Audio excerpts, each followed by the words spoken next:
नमस्कार विद्यार्थी मित्रांनो, MPSC ट्रिक्स या यूट्यूब चॅनलवर तुमचं स्वागत. मी अजय कुमार गोसावी. आज आपण 2025 मध्ये महत्त्वाचे ऑपरेशन्स कोणते चर्चेमध्ये होते ना, चालू घडामोडीमधला एक महत्त्वाचा पॉईंट असतो, त्याच्यावर डिस्कस करणार आहोत. असे 17 ते 18 महत्त्वाचे ऑपरेशन्स आहेत. त्यातले महत्त्वाचे कोणते आणि ज्याच्यावर फोकस करायचा ते आपण आजच्या लेक्चरमध्ये कव्हर करणार आहे. दुसरं म्हणजे तुम्ही जर आपल्या यूट्यूब चॅनलला सबस्क्राईब केलं नसेल तर ते नक्की सबस्क्राईब करा आणि सबस्क्राईब केल्यानंतर समोर जे बेल आयकन दिसते त्याच्यावर क्लिक करा, म्हणजे जेव्हा काही नवीन अपडेट माझ्याकडून येईल त्याचं नोटिफिकेशन तुम्हाला भेटत राहील. आपलं अँड्रॉइड ॲप डाउनलोड केलं नसेल तर ते सुद्धा करा. डिस्क्रिप्शन बॉक्समध्ये लिंक देतोय, वेगवेगळे कोर्सेस तुम्हाला त्या ठिकाणी पाहायला मिळतील. ठीक आहे, तर आज आपण वेळ न दौडता आपल्या लेक्चरला सुरुवात करूया. 2025 मध्ये सगळ्यात पहिल्यांदा जे ऑपरेशन चर्चेमध्ये आलं ते जे ऑपरेशन होतं ऑपरेशन सर्द हवा. आता ऑपरेशन सर्द हवा हे कोणी राबवलं तर ते बॉर्डर सिक्युरिटी फोर्सनं राबवलं. कोणी राबवलं? बॉर्डर सिक्युरिटी फोर्सनं. म्हणजे आपला जो 26 जानेवारी 2025 जो प्रजासत्ताक दिन होता त्याच्या पार्श्वभूमीवर 22 जानेवारीपासून ते 29 जानेवारीच्या कालावधीमध्ये बॉर्डर सिक्युरिटी फोर्सने हे ऑपरेशन राबवलं. कुठं राबवलं? राजस्थानमध्ये. कशासाठी? तर भारत पाकिस्तानच्या सीमेवर राबवण्यात आलेलं हे ऑपरेशन होतं ऑपरेशन सर्द हवा. हा घटक पहिल्यांदा लक्षात ठेवायचा, जे जानेवारी महिन्यामध्ये चर्चेत आलेलं होतं. त्याच्यानंतर दुसरं चर्चेत आलेलं ऑपरेशन्स होतं मार्च महिन्यामध्ये 29 मार्च 2025ला, आणि ते ऑपरेशन होतं ऑपरेशन ब्रह्मा. ब्रह्मा कशासाठी महत्त्वाचं होतं तर म्यानमारमध्ये जो भूकंप आला होता तर त्या म्यानमारमध्ये आलेल्या भूकंपामध्ये तिथल्या लोकांना मदत करण्यासाठी, त्याला मानवतावादी मदत म्हटलं जातं, त्याच्यासाठी भारताने हे ऑपरेशन राबवलं. त्या ऑपरेशनला नाव दिलं ऑपरेशन ब्रह्मा. दुसरा मुद्दा लक्षात येतोय का?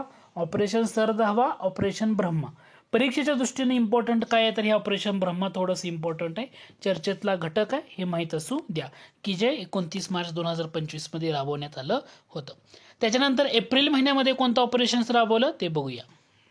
आता एप्रिल महिन्यामध्ये आणि मे महिन्यामध्ये राबवण्यात आलेल्या ऑपरेशन्समध्ये एक ऑपरेशन ब्लॅक फॉरेस्ट किंवा ऑपरेशन कागर म्हणतो. जास्त कुणाच्या परीक्षेला प्रश्न विचारला जायला सांगता येत नाही किंवा जास्तीत जास्त विचारला जाणारच नाही आहे, हे लक्षात घ्या. की जे भारतातल्या सुरक्षा दलांनी काय केलं होतं तर छत्तीसगडमध्ये जे नक्षलवादी बंडखोर आहेत ना त्यांच्यावर एक लष्करी मोहीम चालवली होती. त्याला ऑपरेशन ब्लॅक फॉरेस्ट किंवा ऑपरेशन कागर नाव दिलं होतं 21 एप्रिल 2025 मध्ये. पण दुसरे एक महत्त्वाचा घटक आहे तो म्हणजे ऑपरेशन हॉक. MPSC काय करतं की जे घटक जास्त चर्चेत नव्हते पण इम्पॉर्टंट आहेत, तसा हा ऑपरेशन हॉक चर्चेत होता. कुणी सुरू केला होता तर CBIनं सुरू केला होता. कशासाठी सुरू केला होता तर जे बाललैंगिक गुन्हेगार आहेत ना त्यांच्या विरोधामध्ये सायबर गुन्हेगारी विरोधी उपक्रम म्हणून याला ओळखलं जातं ऑपरेशन हॉक, की जो मे 2025 मध्ये राबवण्यात आला त्याच्यामुळे चर्चेत होता. जसं तुम्हाला आता झालेल्या ऑपरेशन्सपैकी हे लक्षात ठेवणं गरजेचं आहे. तुम्ही हे कागर नाव लक्षात घ्या, ऑपरेशन ब्लॅक फॉरेस्ट, ऑपरेशन कागर हे महत्त्वाचं आहे, हॉक पण महत्त्वाचं आहे. आणि जे भारतामध्ये घडलेले ऑपरेशन्स आहेत ना ते तर थोडेसे जास्त लक्षात ठेवायचे. काही ऑपरेशन्स असे बाहेरच्या देशामध्ये पण झालेले आहेत, ते पण आपण बघणार आहोत. येणाऱ्या परीक्षेमध्ये ज्याच्यावर प्रश्न अपेक्षित आहे तो म्हणजे ऑपरेशन सिंदूर. सगळ्यांना माहीतच असेल की जो पहलगाममध्ये दहशतवादी हल्ला झाला होता त्या दहशतवादी हल्ल्याला भारतानं प्रत्युत्तर म्हणून जे ऑपरेशन राबवलं त्याला ऑपरेशन सिंदूर या नावानं ओळखलं जातं. 7 मे 2025 तारीख लक्षात असू द्या. तसं युक्रेनने रशियावर केलेला सगळ्यात मोठा ड्रोन हल्ला त्याला नाव दिलं होतं ऑपरेशन स्पायडरवेब. हे दोन्ही ऑपरेशन एक मे मधलं एक जून मधलं सध्या चर्चेतला घटक होता. 1 जून 2025ला युक्रेननं रशियावर केलेला सगळ्यात मोठा ड्रोन हल्ला त्याला काय नाव दिलं होतं तर ऑपरेशन स्पायडर वेब असं नाव दिलं होतं. त्यामुळे ऑपरेशन सिंदूर, ऑपरेशन स्पायडर वेब हे दोन्ही ना पॉलिटिकल, म्हणजे एक भारतानं पाकिस्तान बरोबर, युक्रेननं रशिया बरोबर हे झाले. अगोदरचे ऑपरेशन्स आपण काय बघितलं, भारतामध्ये राबवण्यात आलेले ऑपरेशन्स बघवले. हे ऑपरेशन्स कसे आहेत? एका देशानं दुसऱ्या देशाविरोधात राबवलेलं, म्हणजे आता भारतानं पाकिस्तान मधले जे दहशतवादी संघटना आहेत, दहशतवादी आहेत, त्यांना ऑपरेशन प्रत्युत्तर म्हणून हे राबवण्यात आलं. तसं ऑपरेशन स्पायडरवेब युक्रेननं रशियावर ड्रोन केलेला हल्ला, म्हणजे देशादेशामधले असलेले दोन ऑपरेशन्स आहेत. आता काय होतं सांगतो तुम्हाला. ऑपरेशन सिंदूर हे सगळ्यांना माहीत असते, हे लक्षात ठेवा. ठीक आहे, तारीख फक्त लक्षात घ्या, महत्त्वाचं राहील. तुम्हाला परीक्षेला असं कन्फ्यूज केलं जाईल करंट अफेअरमध्ये. आणि ऑपरेशन स्पायडरवेब हे थोडंसं घटक लक्षात घ्या, कारण हा चर्चेतला घटक आहे. युक्रेन, रशिया, त्याच्यानंतर इराण, इस्रायल हे जे देश आहेत ना, हे देश सध्या ना खूप, भारत, पाकिस्तान हे 6 देश असे आहेत की हे ना कुठं ना कुठं ऑपरेशन्स, कुठं ना कुठं काही ना काही ड्रोन हल्ला याच्यामुळे जास्त करून चर्चेमध्ये असतात. पुढच्या ऑपरेशन्सकडे जाण्या अगोदर तुम्ही जर आपलं अँड्रॉइड ॲप डाउनलोड केलं नसेल तर ते नक्की करा. गुगल प्ले स्टोअरवर जाऊन MPSC tricks bye Ajay Kumar search करा आणि ॲप्लिकेशन डाउनलोड करा. ह्या ॲप्लिकेशनचं वैशिष्ट्य असं आहे की या ठिकाणी असलेले कोर्सेसची फी बघा. तुम्हाला खूप कमी किमतीमध्ये हे कोर्सेस तुम्हाला तिथं अवेलेबल आहेत. प्रत्येक विषयाचे लेक्चर्स तिथं अपलोड झाले, टेस्ट सिरीज अपलोड होत आहेत. तर तुम्ही नक्की जॉईन करा, तुमच्या मित्रांना शेअर करा. जर तुम्हाला ते डायरेक्ट डाउनलोड करायचं असेल तर डिस्क्रिप्शन बॉक्समध्ये लिंक देतोय, त्या लिंकवर जाऊन तुम्ही हे ॲप्लिकेशन डाउनलोड करा.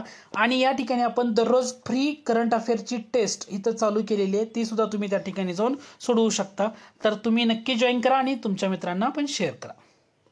त्याच्यानंतर चर्चेतल्या ऑपरेशन्समध्ये महत्त्वाचे ऑपरेशन्स कोणतं येतं तर ते ऑपरेशन आहे ऑपरेशन शिल्ड, जे पंजाब गुजरात जिल्ह्यामध्ये जे नागरी संरक्षण मॉक ड्रिल झालं त्याच्यासाठी राबवण्यात आलेलं ऑपरेशन शिल्ड होतं. पण आता इथून पुढचे जे ऑपरेशन्स आहेत जे परदेशात घडलेले किंवा दुसऱ्या देशामध्ये झालेले ते महत्त्वाचे आहेत. त्याच्या अगोदर ऑपरेशन शिवा 6 जूनला चर्चेत आलं होतं. जे अमरनाथ यात्रा आहे त्या अमरनाथ यात्रेला सुरक्षा देण्यासाठी सुरू केलेलं हे ऑपरेशन्स होतं ऑपरेशन शिवा. आता महत्त्वाचे ऑपरेशन्स येतात इराण इस्रायलच्या युद्धाच्या बाबतीमध्ये. कोणतं ऑपरेशन कोणी राबवलं, कशासाठी, ते घटक आता आपण बघूया. आता 3 महत्त्वाचे ऑपरेशन्स जे इराण इस्रायल यांच्यामधल्या युद्धाच्या बाबतीमध्ये. इराणनं इस्रायलवर हल्ला केला 22 जूनला आणि त्याला त्यांनी नाव दिलं होतं ऑपरेशन ट्रू प्रॉमिस 3 असं नाव देण्यात आलेलं होतं. या ऑपरेशन्समध्ये ना महत्त्वाचा घटक काय लक्षात घ्यायचा आहे ना तो समजून घ्या. त्याचा कालानुक्रमाने बघायला लागेल. पहिल्यांदा इस्रायलने इराणवर जो हल्ला केला त्याला त्यांनी ऑपरेशन रायझिंग लाईन असं नाव दिलं. तो झाला होता 13 जून 2025ला. चर्चेत खूप राहिलेले ऑपरेशन्स आहेत, ठीक आहे. हे 3 ऑपरेशन रायझिंग लाईन, इस्रायलनं इराणवर हल्ला केला, मग इराणनं त्याला प्रत्युत्तर दिलं आणि त्याला नाव दिलं operation true promise 3. Operation true promise 3 22 जूनला त्यांनी राबवलं. इराणनं इस्रायलवर हल्ला केला आणि त्याला नाव काय दिलं ऑपरेशन ट्रू प्रॉमिस 3. त्यानंतर अमेरिकेचं जे सेंट्रल कमांड आहे त्यांनी ना इराणचे जे 3 अण्वस्त्र सुविधा आहेत त्याच्यावर हल्ला केला, त्याला नाव दिलं अमेरिकेनं operation midnight hammer. Operation midnight hammer हे अमेरिकेनं नाव दिलेलं आहे. अमेरिकेनं कोणाला, इराणवर जो हल्ला केला अण्वस्त्र सुविधावर त्याला ऑपरेशन मिडनाईट हॅमर यांनी नाव दिलं. 21-22 जून रोजी त्यांनी तो हल्ला केला होता. त्याच्यामुळे हे जे 3 महत्त्वाचे ऑपरेशन्स आहेत सध्या इराण इस्रायल यांच्या संदर्भातल्या चर्चेमधले. कोणती? ऑपरेशन रायझिंग लायन जे इस्रायलनं इराणवर हल्ला केला होता त्याला प्रत्युत्तर इराणनं दिलं हल्ला करून, त्याला दिलं त्यांनी नाव ऑपरेशन ट्रू प्रॉमिस 3. त्यानंतर अमेरिकेच्या सेंट्रल कमांडनं उडी मारली आणि त्यांनी इराणमध्ये अण्वस्त्र सुविधेवर हल्ला केला, त्यांनी नाव दिलं ऑपरेशन मिडनाईट हॅमर. हे 3 महत्त्वाचे ऑपरेशन्स की ज्याला तुम्ही फोकस करणं जास्त गरजेचं आहे. त्यानंतर आता 2 महत्त्वाचे ऑपरेशन्स की जम्मू काश्मीरमध्ये दहशतवाद विरोधी कारवाया करण्यामध्ये 2 महत्त्वाचे ऑपरेशन्स राबवली. एक ऑपरेशन नादेर होतं, जम्मू काश्मीरमध्ये दहशतवादाच्या विरोधात जम्मू काश्मीरचे पोलीस आणि CRPF यांनी राबवलं होतं मे महिन्यामध्ये. आणि दुसरं ऑपरेशन केलर होतं की जे भारतीय सैन्यानं दहशतवाद विरोधी ऑपरेशन म्हणून राबवलं होतं शोपियान जिल्ह्यामध्ये, त्याला ऑपरेशन केलर असं म्हटलं जातं. मग तुम्हाला लक्षात काय ठेवायचं, ऑपरेशन नादेर आणि ऑपरेशन केलर जम्मू काश्मीरमध्ये दहशतवादाविरुद्ध भारताने राबवलेले ऑपरेशन्स आहेत. एवढे जरी लक्षात ठेवले तरी मोद्याने न पाहिजे. तर हे एवढे जे ऑपरेशन्स आहेत ना या वर्षात झालेली म्हणजे जानेवारी 2025 पासून ते आतापर्यंत झालेले सगळ्यात महत्त्वाचे ऑपरेशन्स ते आपण या ठिकाणी कव्हर केले. कोणत्या ऑपरेशनला लक्ष द्यायचं ते तुम्हाला मी सांगितले. आणि दुसरं म्हणजे तुम्ही जर आपलं ॲप्लिकेशन डाउनलोड केलं नसेल तर ते नक्की करा. सबस्क्राईब केलं नसेल यूट्यूबवर तर सबस्क्राईब करा आणि जास्तीत जास्त तुमच्या मित्रांना शेअर करा. थँक्यू.